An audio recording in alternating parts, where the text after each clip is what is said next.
Hello everyone, नमस्ते अनि स्वागत छ हजुरहरूलाई हिमालय किचनमा। आज म हजुरहरूको लागि लिएर आएको छु एकदमै मिठो भेजी बिरयानीको रेसिपी। ल अब यसको लागि प्यानमा मैले 1 ठुलो चम्चा तेललाई तताउन राखिसकेको छु। म चाहिँ भेज बिरयानी घरमा बनाउने एकदमै सजिलो र मिठो तरिका हजुरहरूसँग सेयर गर्न गइरहेको छु। ल अब तेल तातेसँगै मैले यसमा पुर्याएँ आधा सानो चम्चा जिरा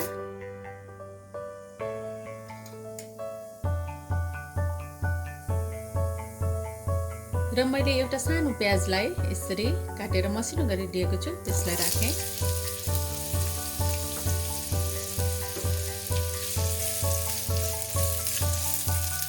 अब प्याजलाई केही बेर फ्राई गर्नुपर्छ।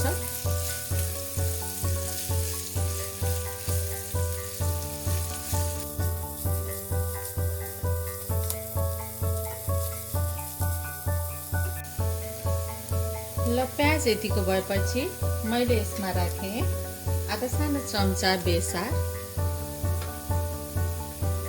त्यसै गरी 1 सानो चम्चा लसुन र अदुवाको पेस्ट मिक्स गरिदिउँ।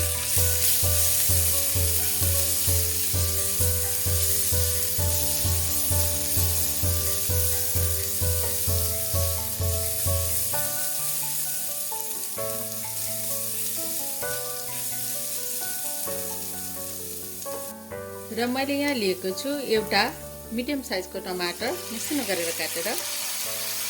नुन राखेँ मैले टमाटर राखेपछि। अब चलाइदिउँ।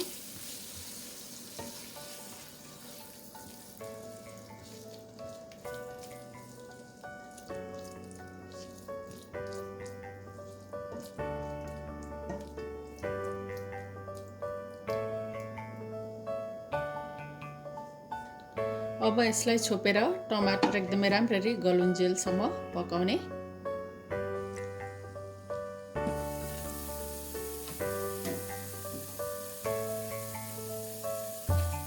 ल अब टमाटर राम्ररी गलिसकेको छ।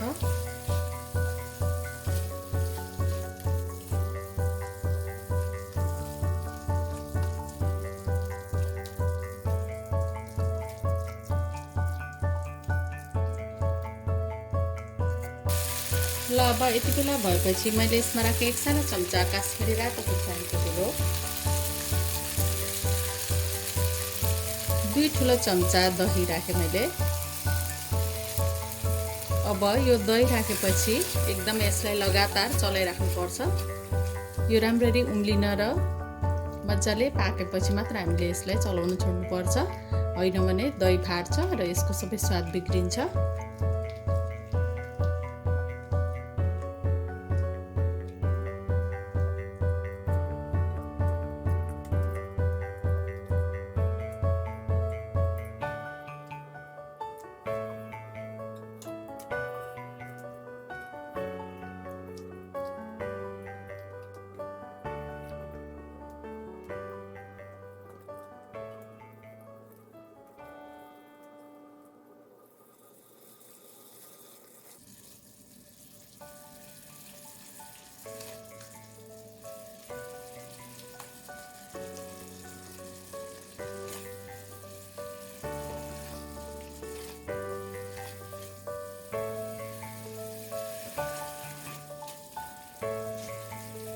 ल अब यति बेला भएपछि मैले यसमा राखेँ 1 सानो चम्चा जिरा र धनियाँको पाउडर।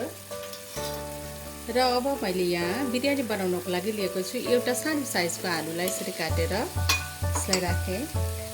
त्यसै गरी मैले 50 ग्राम जति सोयाबिनलाई यसरी उमालेर त्यसको पानी खारेर लिएको छु, त्यसलाई राखेँ। र 150 ग्राम जति काउरीलाई मैले लिएको छु, त्यसलाई राखेँ।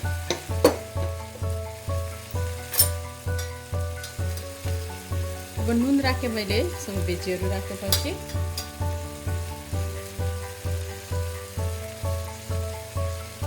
अब यसलाई राम्ररी चलाइदिउँ।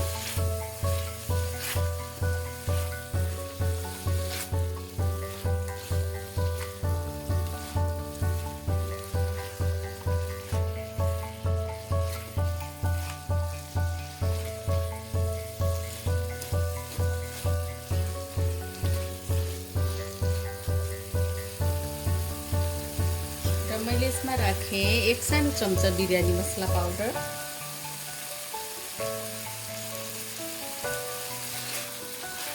चलाइदिउँ फेरि।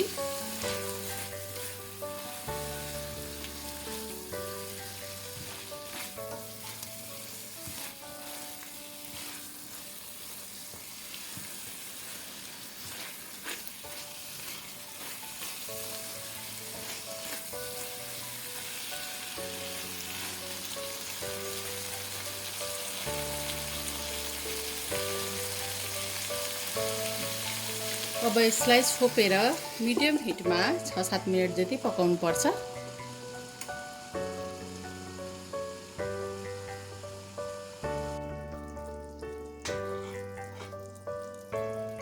र अब मैले यहाँ राखेँ 100 ग्राम पनिर। मैले पनिर फ्राई नगरी राखेको छु। हजुरहरूलाई फ्राई गरेर राख्न मनपर्छ भने हजुरहरूले फ्राई गरेर राख्न सक्नुहुन्छ। र मैले चाहिँ पनिर, काउली, सोयाबिन र आलु लिएर आजको भेज बिरयानी बनाउँदैछु। हजुरहरूले यसमा आफ्नो इच्छाले अरू भेजीहरू पनि राख्न सक्नुहुन्छ, गाजर, केराउ, ग्रिन बिन्सहरू।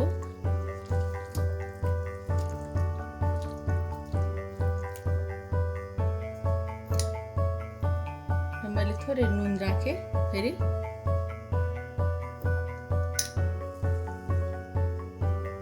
र राखेँ केही हरियो धनियाँको पत्ताहरू।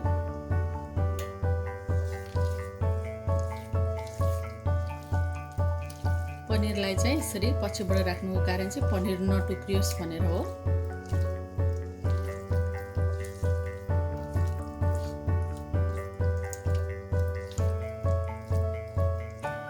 भेजीहरूलाई एकदमै धेरै पकाउनु हुँदैन, यसलाई पनि 75% जति पकाउनु पर्छ। अब यसलाई छोपेर फेरि पनिर राखेपछि 1-2 मिनेट अरू पकाउनु पर्छ।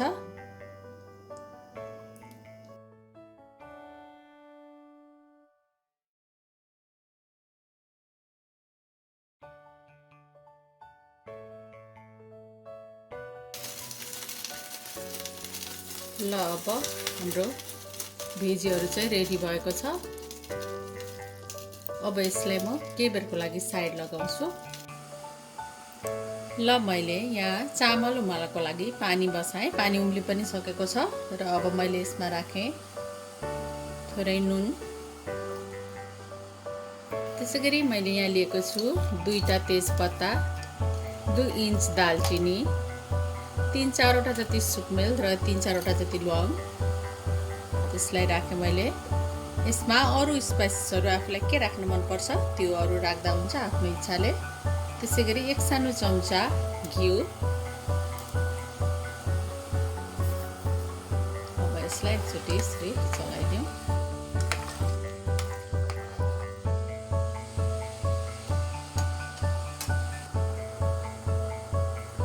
र मैले यहाँ लिएको छु 1 कप बासमती चामल, जसलाई मैले आधा घण्टा अगाडि भिजाएर लिएकी छु। त्यसलाई राखेँ मैले।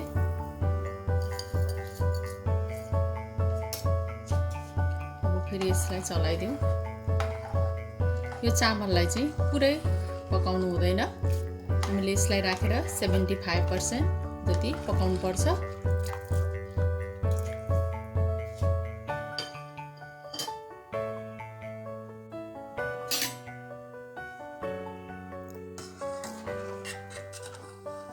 ल अब हाम्रो चामल पनि अब ठिक्क पाकेर रेडी भएको छ।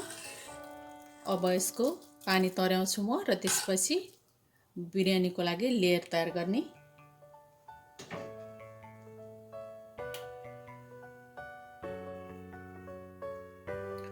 ल अब म बिरयानीको लागि लेयर तयार गर्दैछु। यसको लागि मैले अघि बनाएको भेजीहरूलाई फेरि लिएँ प्यानमा।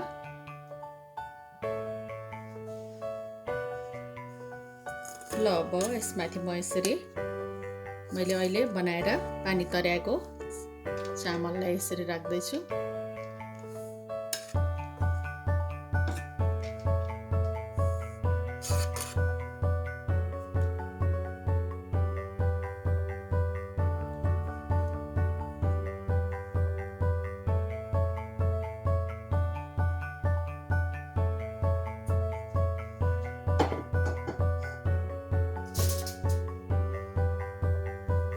र मैले केही भेजीलाई यसरी झिकेकी थिएँ। अब त्यसलाई यसमाथि यसरी राख्दैछु अर्को लेयर।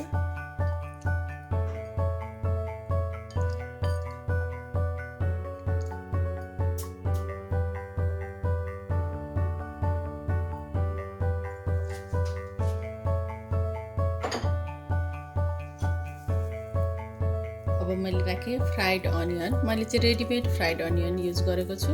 हजुरहरूले आफै फ्राई गरेर तयार गर्न पनि सक्नुहुन्छ प्याजलाई।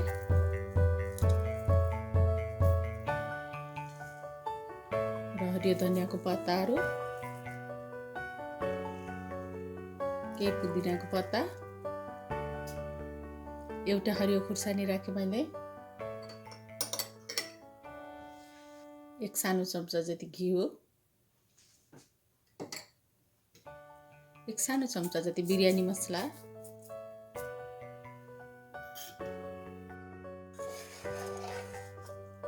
र अब फेरि म बाँकी रहेको खानालाई यसरी राख्दैछु माथिबाट।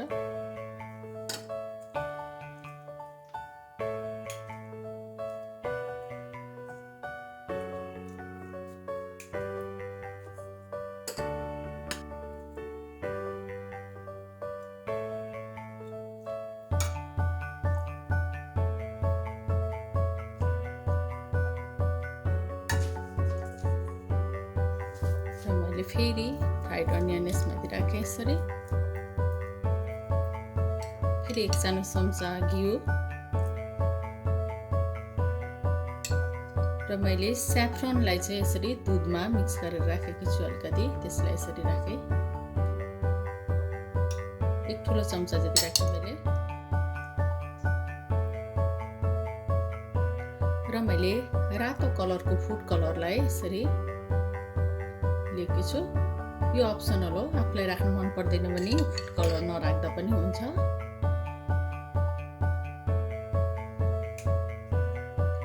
र फेरि मैले राखेँ केही धनियाँको पत्ताहरू,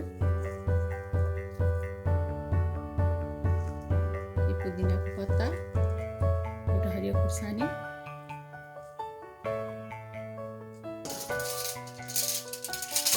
र अब यति गरिसकेपछि म यसको वरिपरि यसरी फोइल लगाउँछु। हजुरहरूले फोइल लगाउनु भए पनि हुन्छ यसरी, अथवा पिठोलाई मुछेर त्यसको डो बनाएर अनि यसको वरिपरि यसरी लगाउँदा पनि हुन्छ।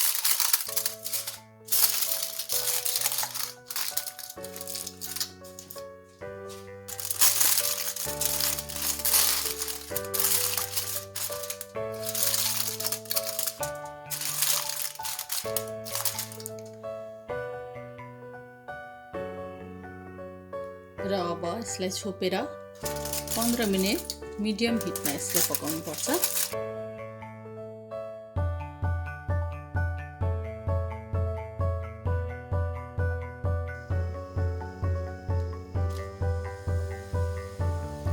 ल बिरयानी हाम्रो पाकिसकेको छ। अब म यस फोइललाई यसरी चिक्दैछु। एकदमै राम्रो देखिएको छ, एकदमै मिठो जस्तो देखिएको छ।